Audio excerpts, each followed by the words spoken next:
데일리 브리핑. 네, 매주 월요일 아침 모닝 포커스 이 데일리 브리핑에서는 저희 워싱턴 한면택 특파원 연결합니다. 한 특파원 안녕하십니까?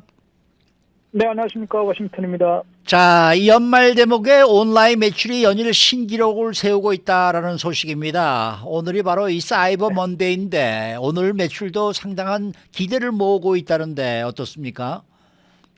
네, 지금쯤 클릭을 하고 계신 분들은 미국 경제에 크게 기여할 것으로 보입니다. 오늘 사이버 먼데이, 예, 역시 그 온라인 매출하면은 사이버 먼데이가 가장 많이 몰리거든요. 네.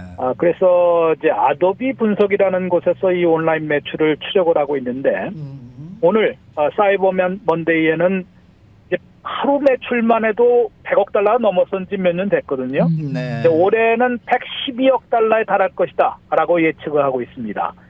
물론 그 전에 그 추세를 갖다가 보고 이렇게 그 예측을 하는 것인데요. 112억 달러에 이른다면은 지난해보다 무려 5.1%나 또 급증하는 것입니다. 그런데 이러한 그 기대가 달성할 수도 있다라는 그런 가능성이 나오는 것이 추수감사절부터 지금 연일 신기록 행진을 하고 있기 때문입니다.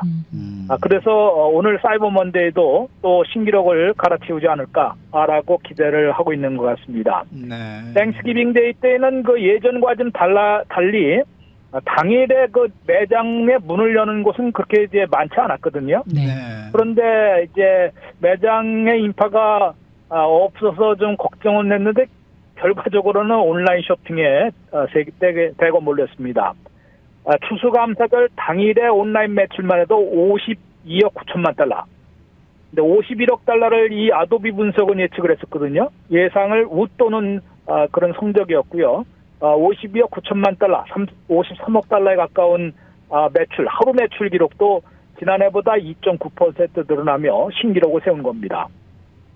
또 그 다음날 역시 블랙 프라이데이 하면은 전통 매장에 제가 쇼핑몰 한번 가보니까 실제로 그 인파가 예년 같지는 않거든요. 아주 크게 붐비지는 않았습니다. 물론 뭐 지역별로 좀 차이가 있겠습니다만은 그냥 그래도 예년 그 팬데믹 전보다는 많이 이제 오시는 분들이 고객들이 많이 있었는데 그래도 미 언론들의 표현에 따르면은 그렇게 예상보다 아주 붐빈 것은 아니다라고 얘기를 했습니다. 네. 그런데 이때도 블랙 프라이데이도 온라인 매출이 사상 처음으로 하루 매출이 90억 달러를 넘었습니다. 아이고. 91억 2천만 달러나 기록을 했는데요. 네. 그것은 이제 지난해보다 2.3%도 늘어난 겁니다. 지금 2, 3포인트씩 늘어나면서 지난해보다 늘어나면서 연일 90억 달러 블랙 프라이데이 하루 매출 온라인 매출 넘은 것도 신기록이고요. 네.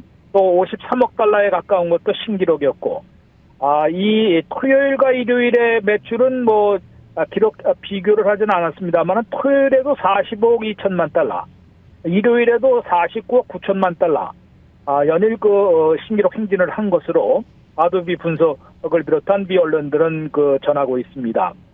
그래서 이제 사이버 먼데이 112억 달러의 하루 매출을 올려서 지난해보다 107억 달러보다 이제 한 5.1% 더 늘어나는 그런 예측이 맞아떨어지지 않을까.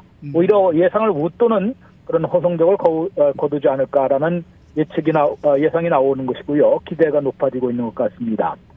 이 닷새간의 온라인 매출 전체도 2,097억 달러를 달성할 것으로 이제 목표를 아도비 분석은 내놓고 있었는데요.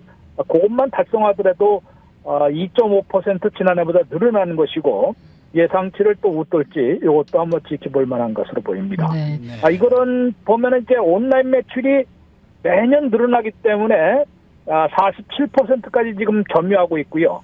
매장 매출이 51%로 거의 반반씩으로 봐도 무방할 것 같습니다. 네.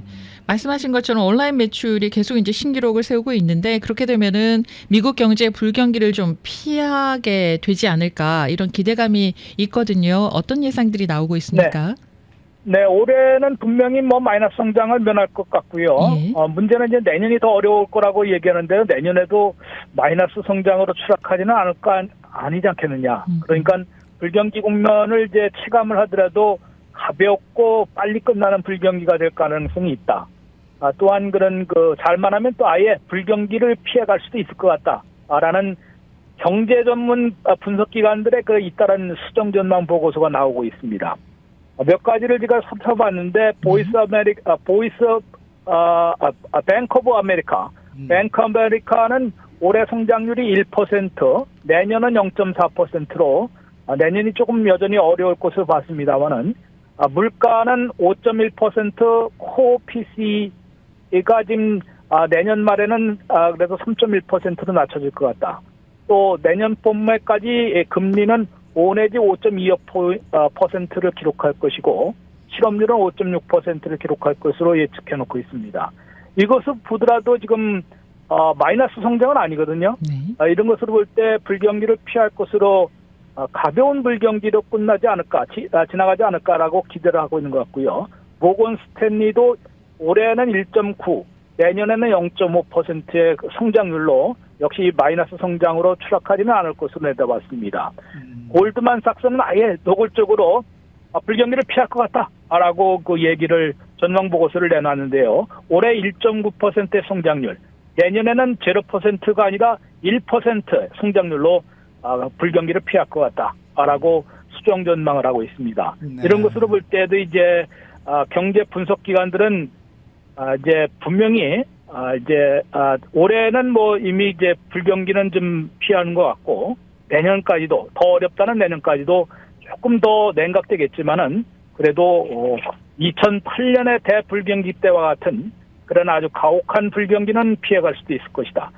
지금 이게 백악관에서도 그렇고 좀 여러 군데서도 나오지 않습니까? 그렇죠. 그게 바로 이제 소프트 랜딩을 기대하는 것입니다. 소프트 그렇죠, 랜딩 그렇죠. 하면은 1% 마이너스 가더라도 1% 이하의 가벼운 불경기 아니면 잘만 하면 제로 성장이라도 플러스 성장 이런 것으로 넘어갈 수 있다는 것이 소프트 랜딩에 성공했다고 해서도 이제 할 수도 있는 거로 얘기가 되겠습니다만은 이제 백악관이나 연준은 뭐 당연히 목표가 그거 아니겠습니까? 그렇죠, 그렇죠. 소프트 랜딩이 목표인데 경제 분석 기관들은 그거보다 조금 걱정을 하다가 최근에 역시 그래도 아직도 고용과 소비 지출 이 두 가지가 버텨주고 있기 때문에 주택 시장이 조금 급속 냉각된 것이 좀 걸리지만은 그래도 두 가지가 버텨준다 그러면은 잘하면은 가벼운 불경기에 그치거나 아니면은 불경기를 아예 피할 수도 있을 것 같다라는 관측을 내놓고 있습니다. 네. 그래도 뭐 내년에 이 미국의 경제 상황을 낙관할 수만은 없다라는 지적이 지금 나오고 있습니다. 어떤 위험이 남아 있을까요? 네, 지금 불경기의 한 가지는 심리적인 불경기가 많이 있거든요. 네. 뭐 미국민 소비자들이 불경기 올 거다 그러면 지갑을 아무래도 좀 걸어 잠그지 않겠습니까? 그렇죠. 그것 네. 때문에 이제 이 경제 분석 기관들이나 백악관이 자꾸 소프트 랜딩을 강조하고 있는 것으로도 보일 수 있기 때문에 이것이 이제 그런 기대, 그 심리적인 요인으로 지갑을 걸어 잠그는 그런 것으로 가지 않도록 그런 사태로 비화되지 않도록 하는 건데 그것은 거꾸로 얘기하면 그런 위험성은 아직 남아있던 얘기가 되겠고요. 이번에도 온라인 매출을 비롯해서 연말 대목 경기가 괜찮을 것 같다고 얘기하지만은 한번 보십시오. 전체 매출이 연말 11월과 12월에 전미 소매연맹은 6 내지 8% 늘어날 것으로 지금 기대를 하고 있거든요. 네. 그런데 소비자 물가가 지금 7.7%가 오르는 거 아니겠습니까? 네. 네. 그러면은 이거 양쪽으로 다 계산하면은 소비자들은 돈을 더 쓰고도 물건이나 서비스는 덜 받거나 아니면 이번 대목에 아주 폭탄 세일을 하는 데를 발품을 팔아서 찾아다녀야만 하는 그런 고통을 느껴야 되기 때문에 아직은 그 기대 심리 이제 걸어다 지갑을 닫을 위험은 아직도 남아있다는 것이고요. 또 잘해도 이 불경기를 피하더라도 이른바 스태그플레이션이 장기화될 가능성은 여전히 위험성이 남아 있습니다. 네. 스태그플레이션은 고물가, 고금리, 제로 성장 이것이 장기화되는 것이기 때문에 내년 안에 어려움은 여전히 많이 겪을 것으로 우려되고 있습니다. 네. 네. 자, 오늘 말씀 잘 들었습니다. 네, 고맙습니다. 네, 지금까지 워싱턴 한면택 특파원이었습니다.